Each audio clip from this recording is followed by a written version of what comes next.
샬롬. 여러분들 구정 잘 지내셨어요? 어제가 구정이었죠? 어릴 때 생각 좀 해봤습니다. 우린 이 시간에 은혜라는 주제를 상고하면서 하나님의 말씀 속에서 우리에게 하나님께서 베풀어 주신 은혜를 나누고자 합니다. 요한복음의 저자는 1장 서두에서 본 복음서의 가장 중요한 주제를 기록하여 주었습니다. 요한복음 5장 39절은 너희가 성경에서 영생을 얻는 줄 생각하고 성경을 연구하거니와 이 성경이 곧 내게 대하여 증언하는 것이니라고 예수님께서 말씀하셨습니다. 이 성경의 주인이신 예수 그리스도를 요한복음의 저자는 서두에서 그분이 누구이신가를 구체적이며 정확한 영적인 사실들을 가르쳐주고 있습니다. 그 내용을 살펴보고 싶습니다.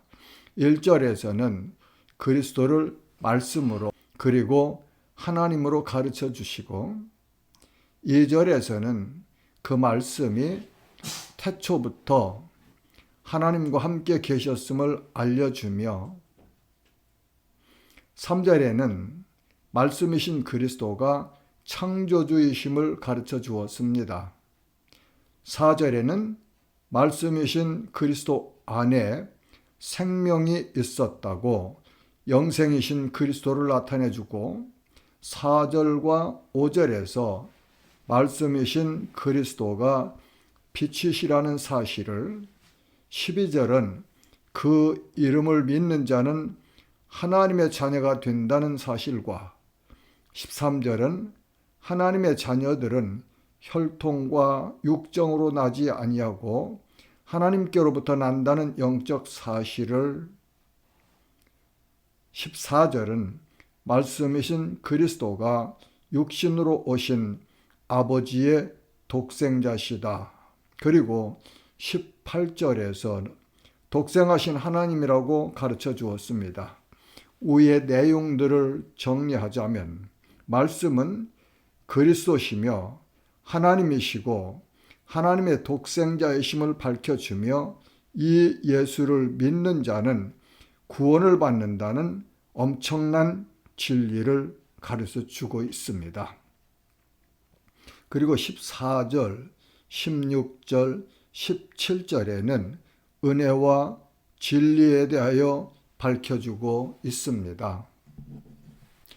오늘은 은혜에 대한 진리를 나누면서 하나님께서 우리들에게 주시는 풍성한 은혜를 나누고 싶습니다.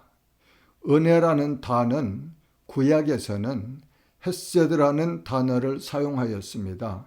그 의미는 절대적인 주권자이신 하나님께서 자기 백성들에게 베풀어 주시는 무조건적인 사랑, 은총, 자비, 인자, 인애 등을 의미하고 있습니다.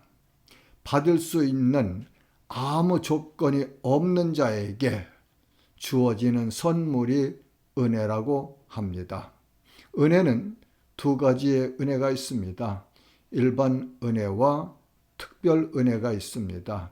일반 은혜는 보통 은혜라고도 합니다. 보통 은혜는 이 세상에 있는 모든 사람에게 동일하게 주어지는 은혜를 말합니다.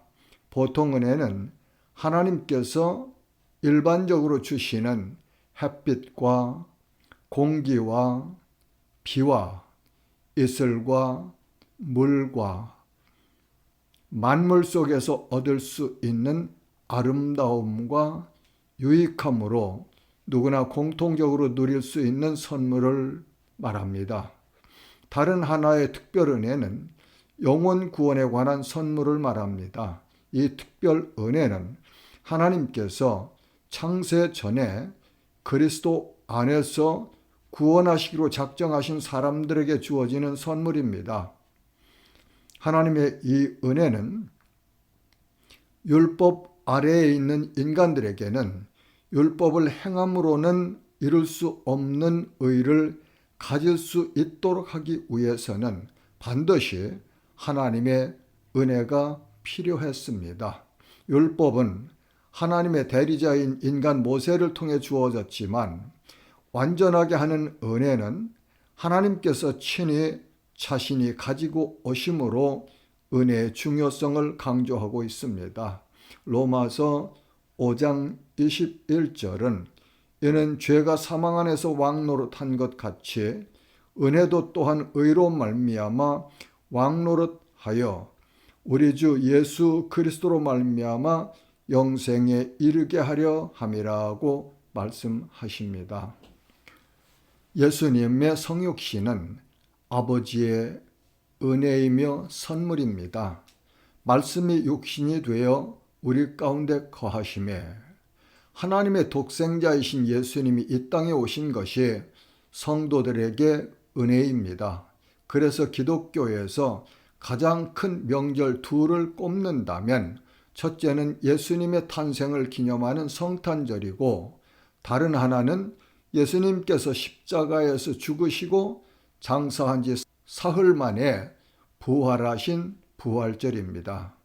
요한복음 1장 17절은 율법은 모세로 말미암아 주어진 것이요 은혜와 진리는 예수 그리스도로 말미암아 온 것이라 말씀하셨고 계시록 1장 5절에서 6절은 예수 그리스도로 말미암아 은혜와 평강이 너희에게 있기를 원하노라.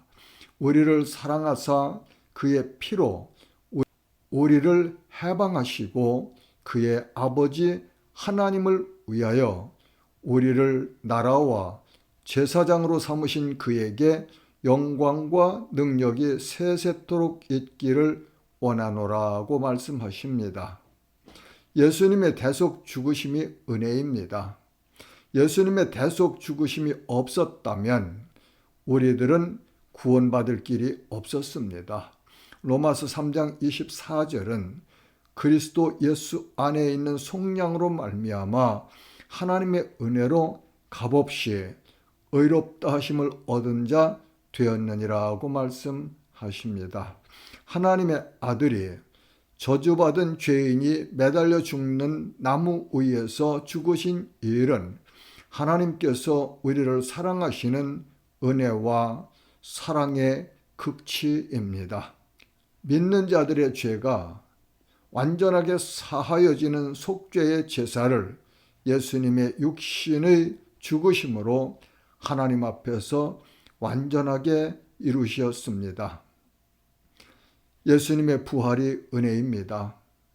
예수님의 죽으심과 부활은 복음의 양대 기둥이라고 할 수 있는 중요한